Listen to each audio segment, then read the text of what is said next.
Share with you the reason why my Suzuki Bandit 1996 had lost its spark.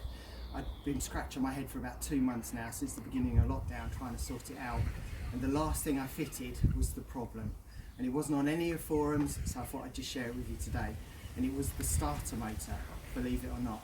The starter motor is obviously 24 years old. It was really slow turning it over, not that slow, but slow, but obviously it was draining the voltage that was then giving enough to run the CDI unit and the coils. It just wasn't sparking, and it was the last thing I changed. And I didn't come across this on any of the other forums, threads or videos, so I thought I'd put it out there to possibly help you. So if you haven't tried the starter motor, you've got no spark, go and do it now. It's £50 for a starter motor. But if you want to stick around, I'll just say some of the other things that I did that might help you to sort of really find out why your bike wasn't sparking.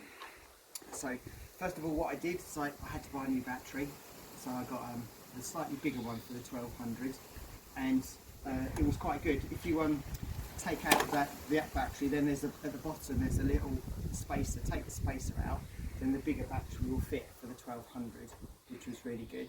And look, if you come in closer. And then obviously what I changed, you check all your fuses, which was really good. Just obviously went through them. The starter relay, I changed the CDI unit. That wasn't that. The new battery didn't help.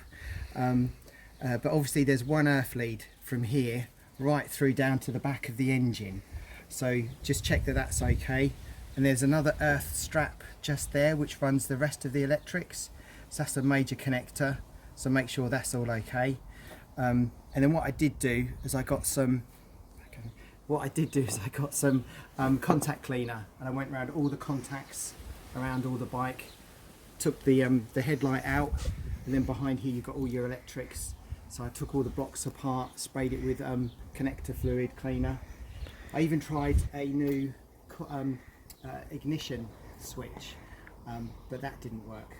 So it was a process of elimination. I got a new kill switch. That didn't work. If you come over here, so that's the CDI unit that I got to change. I changed also the starter relay, and then the kill switch and the ignition switch, but they were all fine. That didn't actually make any difference.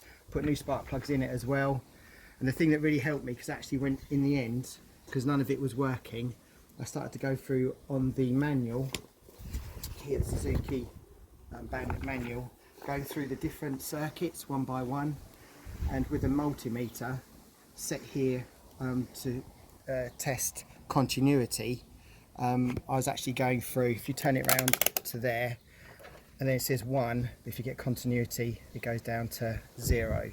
So I was able to go through each wire, one from the actual area of the headlight right through to the connector where it went to the CDI unit or wherever the other wire was. So I traced it all through the coils, because I had power everywhere. I had all the lights working, horn working, I had power to the coils, power to the pulse generator, everywhere had power, but it just wasn't sparking. And that's what it was. It was the starter motor draining the power, so I couldn't get any spark through. So I did that. And then as you go through the bike, you've got obviously the switch, the start switch on the clutch. So I just earthed that out. That was fine, still didn't help. Also I found, which was good, on the side of the engine down here, you've got, if you could actually see it, there it is. That's the little sort of fuse that you have there, resistor, that needs to be checked. Again, the manual tells you how to do that. Then behind here you've got your starter, another starter or indicator relay, and then the side stand relay. So the side stand relay, again, you can check it with a multimeter when it's working, and the manual tells you how to do that. And again, checking all the connections through.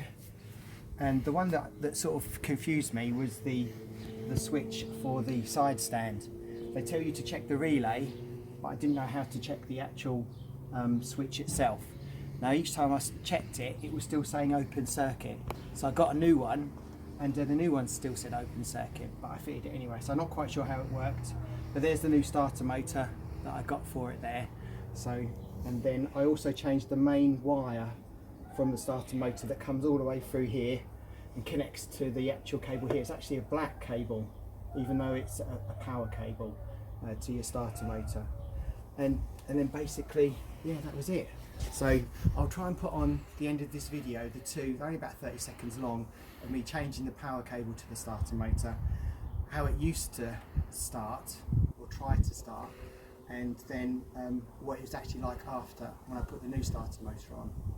And another thing as well that helped me to find out what the problem was, to get it originally started, once I changed the coils and changed the spark plugs, the only way it would start is if on my battery charger, I've actually got a booster for cold starting, so it puts out 80 amps.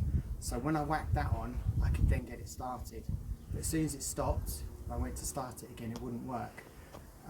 So that sort of showed there was a voltage drop somewhere. So that booster really helped me.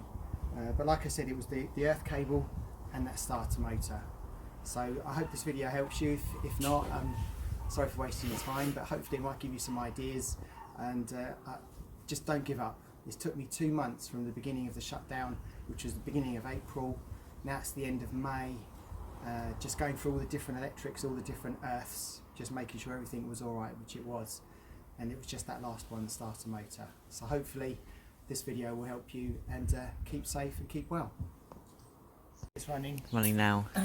Right, so I'm just going to start my bike just to see the difference of it cranking over with the old cable and the old starter motor. So I just want to see how it turns it over. So very slow, very low.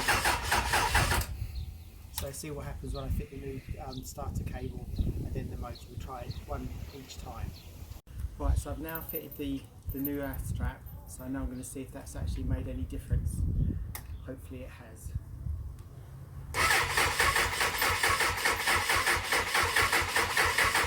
No.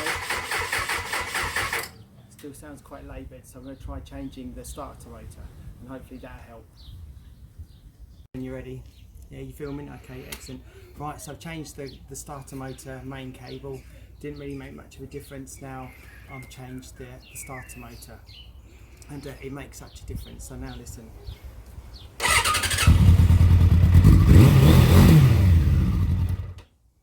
So just how quick it turns it over now. So my problem all the way along was the starter motor.